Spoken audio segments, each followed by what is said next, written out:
The Toronto Blue Jays just came within 2 outs of a World Series championship. Now, they're making chess moves that could define the next decade of this franchise. Behind what some call a risky waiting game with Bo Bichette lies a strategic master plan that few organizations would have the courage to execute. This isn't about hesitation. This is about championship architecture. Hello, Jays Nation. Welcome to Jays Quick News, your go-to spot for the latest Toronto Blue Jays updates. Today, we're breaking down the strategic thinking behind Toronto's approach to Bo Bichette's future and why this calculated risk might actually be genius-level roster construction. If you want to stay ahead of every major Blue Jays move this offseason, make sure to hit that subscribe button and turn on notifications. Here's what makes this situation fascinating from a front office perspective. Bo Bichette has made it crystal clear he wants to stay in Toronto. The two-time All-Star has spent his entire 7-year career with the organization that drafted him in 2016. After bouncing back from an injury-plagued 2024 season to hit .31 with 18 home runs and 94 RBIs in 2025, Bichette proved he's still one of the most dangerous contact hitters in baseball. He even came within inches of being a World Series hero, crushing a 3-run bomb off Shohei Ohtani in Game 7 that had the Rogers Center absolutely electric. This isn't just any player. This is a franchise cornerstone who publicly stated his desire to continue playing alongside Vladimir Guerrero Jr., who just signed that monumental 14-year, $500 million extension in April. But here's where Ross Atkins and Mark Shapiro are playing 4D chess while everyone else is playing checkers. According to MLB insider Mike Wilner, teams across the league, including the Blue Jays, are strategically waiting for Kyle Tucker to set the free agent market before making firm offers to position players. Tucker is projected to land somewhere between $405 million and $430 million over 10 or 11 years. That's a contract that will reshape the entire landscape. Teams also want to see if Alex Bregman, who opted out of his Red Sox deal after just 1 year, finds a long-term home, which could close another potential landing spot for Bichette. Now, here's where most analysts miss the strategic brilliance of Toronto's approach. This isn't just waiting and seeing. This is calculated market manipulation and roster optimization at its finest. The Blue Jays aren't just protecting themselves financially. They're creating optionality, which is the most valuable asset any championship contending organization can have. Think about it. By waiting for Tucker's deal to set the market, Toronto gains 3 critical advantages. First, they understand the exact cost structure of elite position players in today's market. Second, they maintain flexibility to pursue either Tucker or Bichette, or potentially both if the numbers align perfectly. Third, they avoid the classic mistake of overpaying simply because they were first to the table. This strategy reveals something profound about how the Blue Jays view championship construction. After coming 2 outs away from winning it all, they understand that sustainable excellence isn't built on emotional reactions. It's built on ruthless financial discipline combined with strategic aggression at the right moments. They've already committed $210 million to Dylan Cease, showing they're willing to spend. But they're spending smartly, not desperately. Now, let's talk about the narrative that Bichette is being disrespected by this approach. That's surface-level analysis. Here's the deeper truth. Bo Bichette is a sophisticated professional who understands the business of baseball. He knows that organizations coming off World Series appearances don't panic. They optimize. And right now, optimization means understanding the full market landscape before making commitments that will define the next decade. Consider what Bichette has seen in Toronto over the past year. He watched Vladimir Guerrero Jr. negotiate patiently, turn down initial offers, and ultimately land a $500 million deal that represented his true market value. He saw the organization invest $210 million in Dylan Cease despite already having a strong rotation, proving they're committed to winning now. He's part of a clubhouse that led the majors in batting average and came within 2 outs of a championship using a contact-heavy, team-first approach that perfectly fits his skill set. The recent projections have Bichette signing for approximately $150 million over 5 years, putting him in the $26 to $30 million per year range.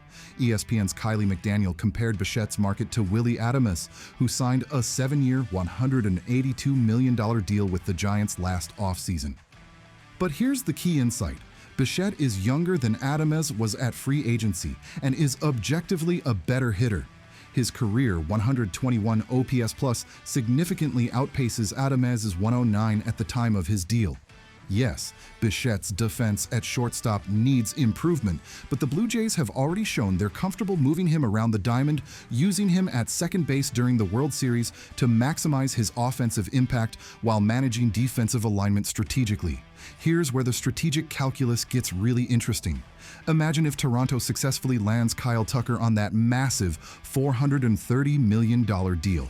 This isn't just adding a star. This is adding the consensus #1 free agent in baseball to a team that already led the majors in batting average and finished second in the American League. Tucker is a career .273 hitter with elite plate discipline, power to all fields, and the speed to steal 25-plus bases. Pairing him with Vlad Jr., George Springer, and potentially Bichette creates one of the deepest lineups in baseball history. But here's the nuanced reality. ESPN's Jeff Passan, arguably baseball's most connected insider, reported that if any organization has both the willingness and financial capability to sign Tucker and Bichette, it's Toronto. The Blue Jays have revenue streams most American teams can only dream about. Rogers Communications, their parent company, isn't just wealthy. They're Canada's dominant telecommunications giant with cash reserves that dwarf typical baseball ownership. When Mark Shapiro talks about all in, he's speaking from a position of genuine financial strength. MLB Network's John Morosi has reported that most insiders expect Toronto to land one of the two, not both. But most insiders also didn't predict the Blue Jays would come within 2 outs of winning the World Series in 2025. This front office has consistently exceeded expectations through strategic risk-taking and calculated aggression. The $210 million Cease deal proves they're not afraid to make bold moves when the opportunity aligns with their championship timeline. Now, let's address the elephant in the room. What if Toronto misses on Tucker and hasn't secured Bichette? Here's where understanding championship windows becomes critical. The Yankees, Mets, and Dodgers are all pursuing Tucker, but Toronto has a unique advantage: urgency matched with financial flexibility. They just tasted a championship and know their window is wide open right now.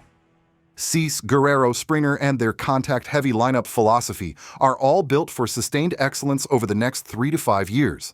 If Tucker signs elsewhere, Toronto pivots immediately to Bichette with the financial firepower they were prepared to spend on Tucker. That's not a backup plan. That's strategic optionality.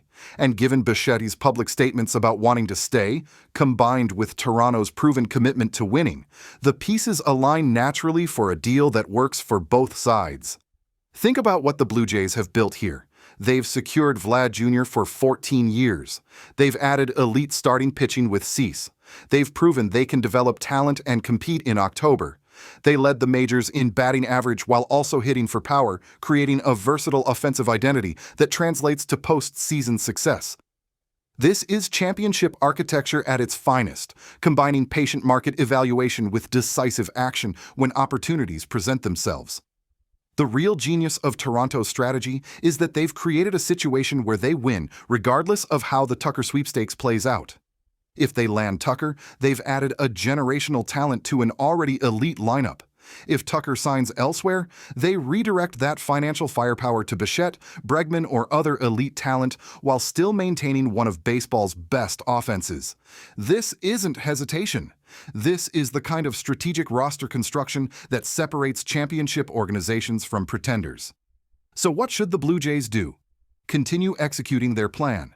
The market will resolve itself when Tucker signs. At that point, Toronto will make their move, whether that's celebrating landing both superstars, bringing Bichette back with the full financial commitment he deserves, or pivoting to alternative championship-caliber talent. They've earned the right to be patient through their World Series run and smart spending. Now they're leveraging that position to maximize their championship window. Remember, this front office just assembled a team that came within 2 outs of a title using primarily homegrown talent and smart veteran additions. They understand how to build winners. Trust the process, Jays Nation. Championship architecture isn't built on panic. It's built on moments exactly like this one, where patience meets preparation and creates sustainable excellence. What do you think, Jays Nation? Is Toronto's strategic approach the right way to build sustained championship contention? Or should they have locked up Bichette first? Drop your thoughts in the comments below, and don't forget to like this video and subscribe to Jay's Quick News for all the latest Blue Jays coverage. Thanks for watching.